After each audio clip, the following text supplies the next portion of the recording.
bëggoon nañu comme ce programme bi mi ngi jógee fii ci dëkk bi bëggoon nañu moom ko jigéen ki mu commencé fay taxe comme que taxe yi da doon jaar ci banque privée yi ñoom ñu influence ko ba moom ñu mën a jël ci taxe yi.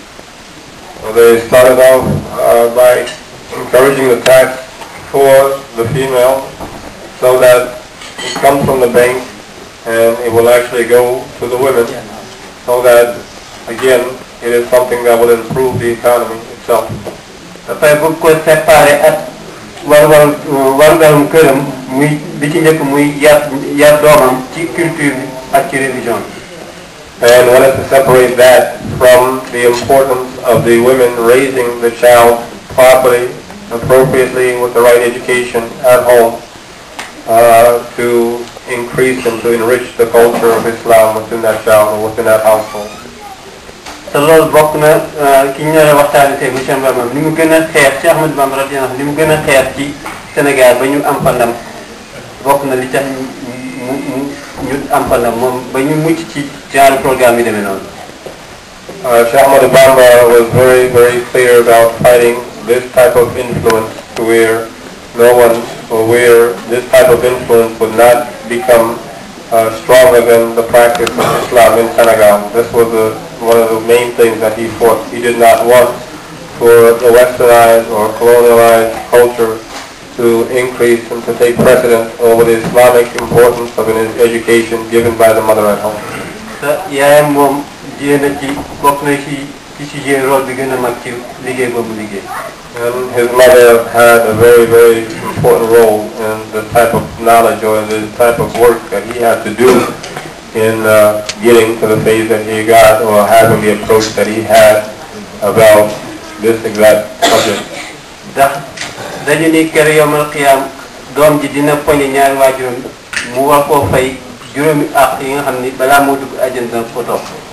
Because it says to the meaning that the child is going to hold the parent hostage on the day of Yom Al-Qiyamah, on the day of judgment, to where 5 things that will be asked from the child to be granted or to have been accounted for by the parent. The first one is,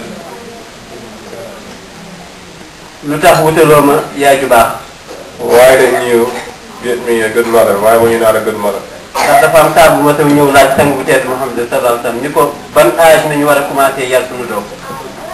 Because there was a Sahaba that came to Muhammad sallallahu alaihi wasallam and asked him, at what age should we properly embody our children, or at what age should we start to train our children properly?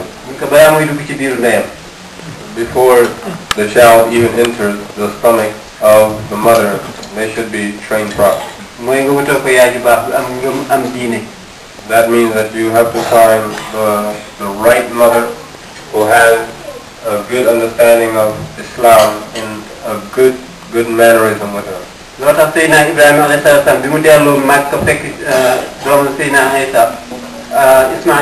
That's why when he went back to Mecca, Sayyidina Ibrahim alayhi salatu wasalam found Sayyidina Ibrahim went back to Mecca and found his son Ismail alayhi salatu wasalam.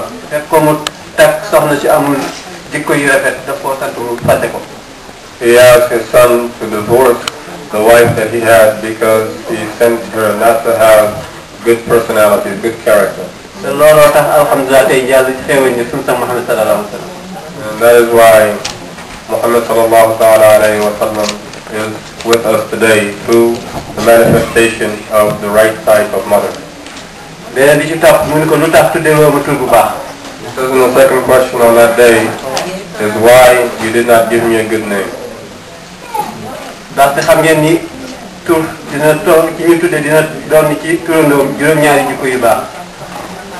So we know that the one who has been named is going to have or is going to be influenced by the one they're named after by 7 times.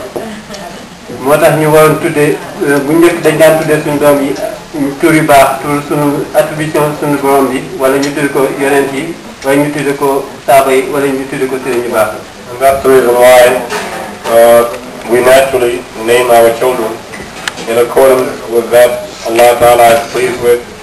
For example, the servant of Allah and so on. or we named them after the Prophet ﷺ, or we named them after very pious Sahaba. waaye léegi booy dégg nitu àdduna doom la ñu tuddee ñu mel na monsieur le ministre, monsieur le maire, monsieur le député. But as you can see now, the type of names that we have for people are secretary of this, mayor of this, and councilman that. am na benn nit yàlla bu ñu ko mos a wax ñu ko diw ministre ñu ko tuddee xam nga grade bu mag la ne mu ko ndaw grade bi nga xam ne par la talaata Sénégal loolu ndax conseil des ministres mardi la doon mu ko par la talaata pol la talaata loolu de du grade bu baax.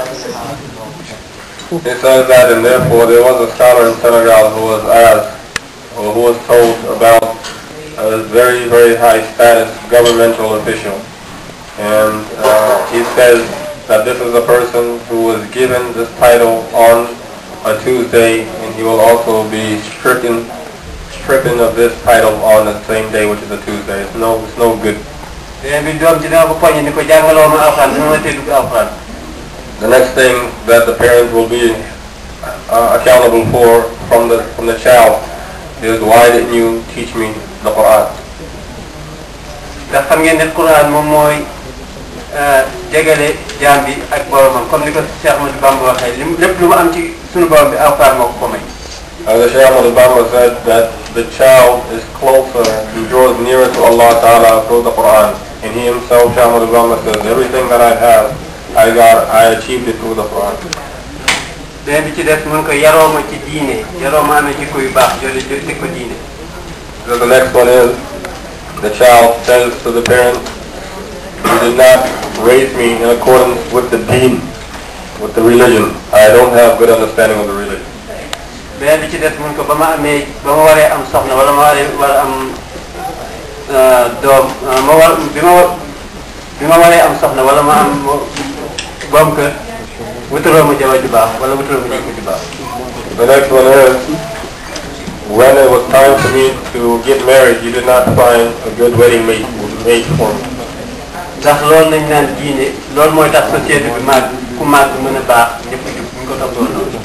If that is the way that is followed, then the society will be able to advance. It has to advance on the basis of these norms. xam naa dina xaw a ñaaw tuuti nga expliquer loolu wala boog dana naqaree dégg nga expliquer parce que ni yàqu-yàqu gi matee waaye du tee lii dëgg moom du yàgg ba mu soppeeku te tamit lii bon moom bi tamit du yàgg ba mu soppeeku. It says it's going to be a little bit harmful, or it's going to be a little bit difficult to have to explain it in those layman terms. However, the time and the place does not stop the truth from being true, and what's right being right, and what's wrong being wrong. ñuy jëm ci moom si sëñ bi waxtaan parce que comme ni ko suñu Boroom wax ci Alxuraan mu ni laqad karramnaa banii aadama nit ki moom jaam bi ci boppam buy judd jikko yu rafet lay juddoo waaye société bi ci boppam moom moo koy soppi wala ñaari waajuram wala moom ci boppam mu màgg soppeeku. It says, and when we look at لَقَدْ كَرَّمْنَا بَنِي آدَمَ, where Allah subhanahu wa ta'ala says that we have made it accommodating for the children of Adam. The only thing that changes this is the parent, or the society, or the person himself. These are the three things that changes how this accommodation from Allah Ta'ala is made for the mankind. kon muy iman boobu di gëm boobu bépp kuy mbindeef yamul ci jullit ñi kuy mbindeef da nga ko judduwaale. That's why the iman, the faith, doesn't matter whether a person is Muslim or not. They were still born with knowing Allah or having the faith itself. après lay doon catholique wala mu bañ nekk catholique par rapport ak yaayam ak papaam wala suñu société bi. And again, we see there that after the person has come into this world and has been raised, and how they have been raised in accordance with how their parents brought them up, or how they've adjusted to what's going on in society, or how they themselves decided to be affiliated or decided to be grounded. waaye alhamdulilah moom ñaari waajuram yaroon nañ te yar nañ ci diine am nañ diine te société te amoon na diine. Praise be to Allah Ta'ala that the Sheikh's parents had the deen, and the society in which he was born into also had the deen. te moom it diineem ngëm imaan bi mu indaale woon tolloon na ci fu sore fi nga xam ne mënul woon a am jàmm comme ni ko xasida bi waxee mu ngi suñu borom dafa ni sama asamaan xajuma ci sama suuf si xajuma ci waaye xaj naa sama jaam bu am ngëm sama xol jaam bu am ngëm